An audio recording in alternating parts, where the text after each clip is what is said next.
Okay guys, meron na naman akong ibabahagi sa inyo na isang trouble ng Sony na LCD type. Panoorin nyo muna ng mabuti kung paano ang kanyang problema. Saksak natin, tsaka natin i-on.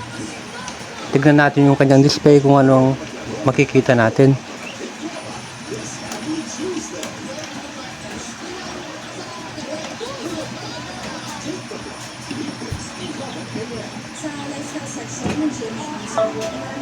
Lumitaw yung kanyang logo, namatay. Lumitaw na naman ang logo, namatay.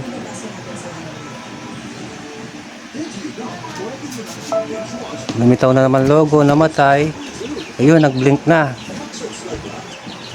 Yan, kung bibilangin nyo yung kanyang blink, 6 blink yan. Kapag ganyan yung trouble ng Sony, ganyan yung pinapakitang error niya, yung 6 blink. Ibig sabihin, nasa backlight section yung kanyang problema. Kaya doon tayo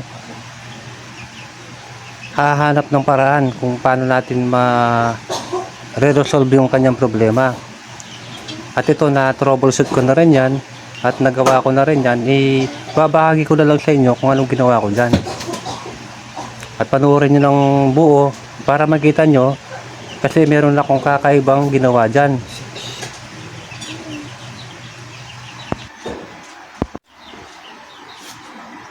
Ngayon mga idol, alam na natin na kapag 6 blink ay nasa backlight section yung kanyang trouble. Ngayon, paano natin na malalaman agad kung alin ba sa dalawa, yung backlight ba o yung inverter drive? Para malaman natin yung maituro natin agad kung ano yung sa dalawa yung may problema, yung backlight ba o yung inverter, kailangan hanapin muna natin yung protection niya. Kasi kita nyo naman, pagbukas pa lang ng TV natin, pagbukas ng logo, namamatay na.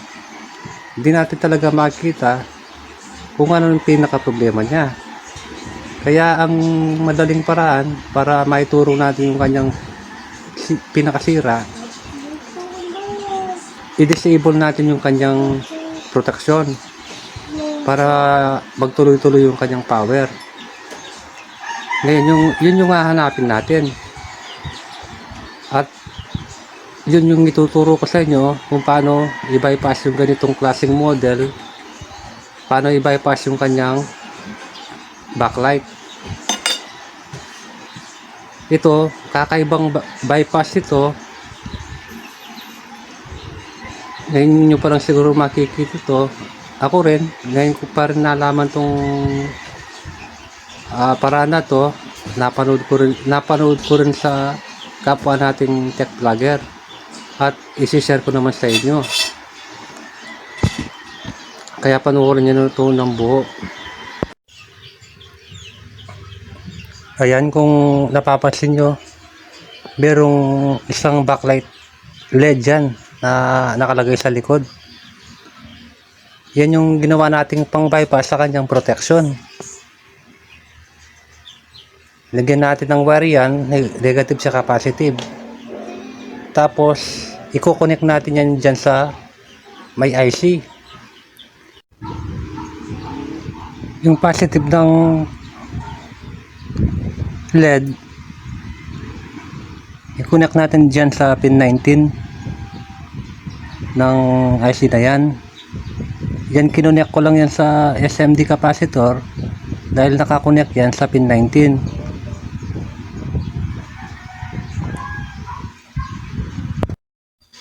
Tapos yung negative ng backlight, i-connect rin natin dyan sa ground. Yan ang pag-bypass ng ganyang model. At ito naman yung kanyang IC. Papakita ko rin sa inyo yung serial number ng IC. Ito yung serial number ng IC.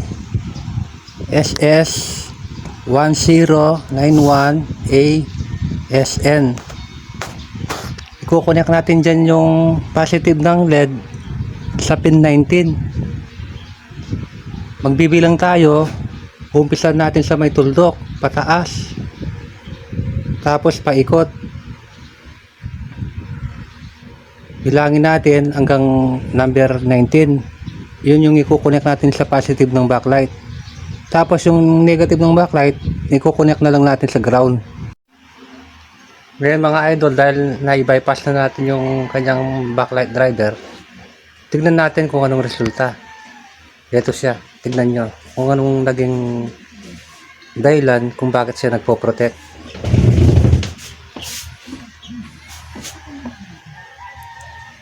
Yan, mga idol, kung mapapansin nyo dyan, yung bandang itaas ng screen natin medyo madilim.